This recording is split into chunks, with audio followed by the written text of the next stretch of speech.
রাজ্যের পুলিশ প্রশাসন বিক্রি হয়ে গেছে। মনোনয়ন জমা দিতে যাওয়ার পথে পুলিশি বাধা নিয়ে প্রতিক্রিয়া অর্জুন সিং এর।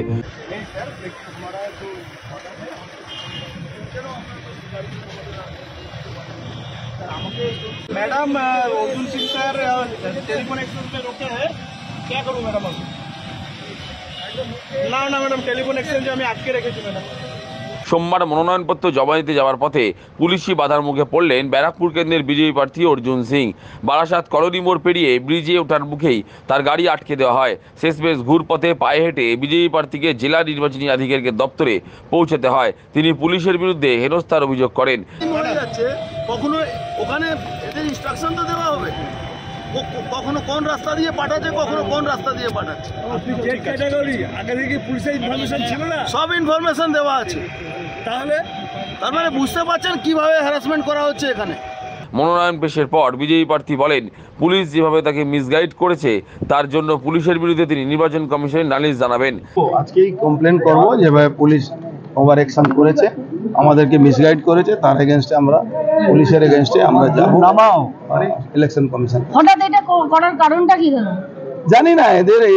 এরা একটা আমার মনে হয় এরা নিজেকে শো করতে চায় কি উই আর ইন পাওয়ার, ওরা পাওয়ারে আছে, ওরা সব কিছু করতে পারে, কিন্তু এরা ভুল করছে।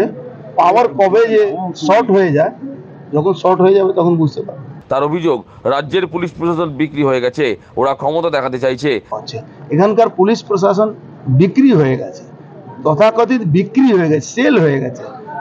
এদের উপরে সোল্ডের স্টাম্প মেরে দেওয়া উচিত আছে। দে আর সোল্ড। তার দাবি 144 ধারা শুধু বিজেপি ও অন্যান্য দলের জন্য, কিন্তু রাজ্যের সরকারি দলের জন্য 144 ধারা বলে কিছুই নেই। না না না না না 144 ধারা বিজেপির জন্য আছে, 144 ধারা অন্য দলের জন্য আছে। রাজ্যে এই সরকারি দল, যে রাজ্যের সরকারি দলের জন্য কোনো 144 ধারা নেই। এটা পুরোপুরি election code of conduct K violation করা হচ্ছে। প্রচারে বেরিয়ে ব্যারাকপুরে গুন্ডারাজ খতম করার দাবি করছেন তৃণমূল প্রার্থী পার্থ ভৌমিক। গুন্ডারাজ খতম নিয়ে তার কটাক্ষ, 12 বছর ধরে তাহলে তো গুন্ডারাজ আছে। গুন্ডারাজের মহারানী মুখ্যমন্ত্রী, পুলিশ মন্ত্রী তো মমতা ব্যানার্জি, তাহলে তৃণমূল প্রার্থী তো মুখ্যমন্ত্রীকেই চ্যালেঞ্জ করছেন। 12 বছর ধরে গুন্ডারাজ আছে, তার মানে এই গুন্ডারাজের মহারানীকে, মুখ্যমন্ত্রীকে, পুলিশ মন্ত্রীকে মমতা ব্যানার্জি। তাহলে তো ও তো মমতা ব্যানার্জিকে চ্যালেঞ্জ করছে। গুন্ডারাজ কে খতম করে? প্রশাসন খতম করে, সরকারি পার্টি খতম করে। সরকারি পার্টি তো গুন্ডারাজ কায়েম করেছে, তা গুন্ডারাজ কায়েম করেছে ও নিজেই বলছে, তো নিজেই শেষ করছে সব গুন্ডা।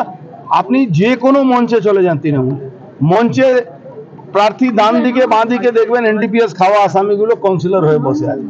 কে গুন্ডা, কোন গুন্ডা বিজেপিতে আছে একটা খুঁজে বের করে দিই।